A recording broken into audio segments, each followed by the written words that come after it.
us here on the programme. Pleasure to get your insight.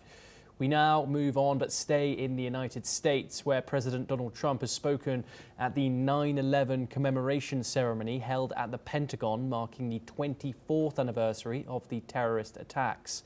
The Pentagon marked 9/11 with its annual observance ceremony, but this year the event was moved from the traditional memorial site outside the building to its internal courtyard. The shift came just hours after the assassination of the conservative activist Charlie Kirk at Utah University. President J.D. Vance was scheduled to be in Manhattan for the 9/11 anniversary, but he instead traveled to Utah following the assassination.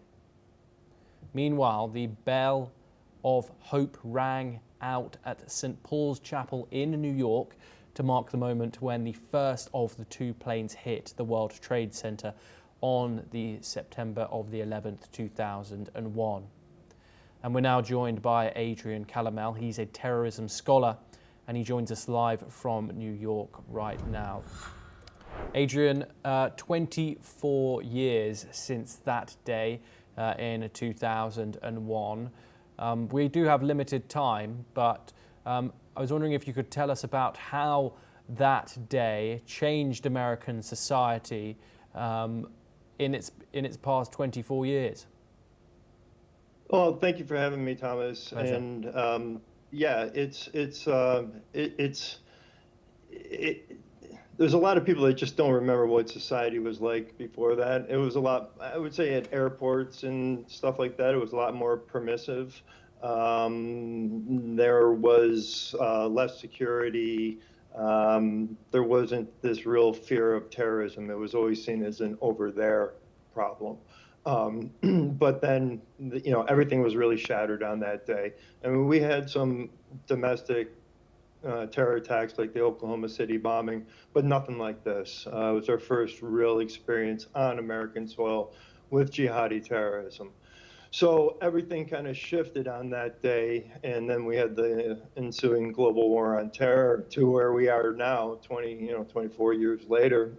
And if you ask somebody who's probably about who's 21, 18, 19, they probably won't be able to tell you much about that day.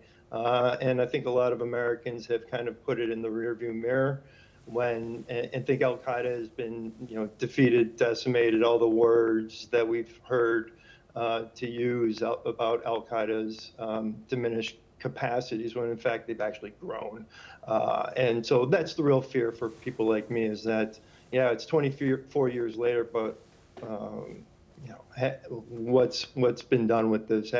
Where are we? Has the needle been moved? Are we any more safer than we were then? I think we're probably more vulnerable now than we were back then, which is a terrifying point. And Adrian, if you wouldn't mind going into that point a little bit there. Of course, you said that was the introduction to terrorism in the United States. However, what do you think that is the biggest threat to America now in those terms? In those terms, I would absolutely put it at Al-Qaeda's doorstep. Them, along with anybody you want to mix into that group, whether they're getting support from the IRGC, which they did during the 9/11 attacks, or from the Iranian government. There's also, you look at Afghanistan now, the camps are proliferated there. So it's the greatest fear is that it will be an Al-Qaeda attack. They may use ISIS or ISK for plausible deniability, but ISK basically marches to the orders of Al-Qaeda and whatever the Taliban say. They've provided them good cover over the last 10 years or so. Adrian Calamel, thank you very much for joining us here on the programme. Always a pleasure to talk to you. We now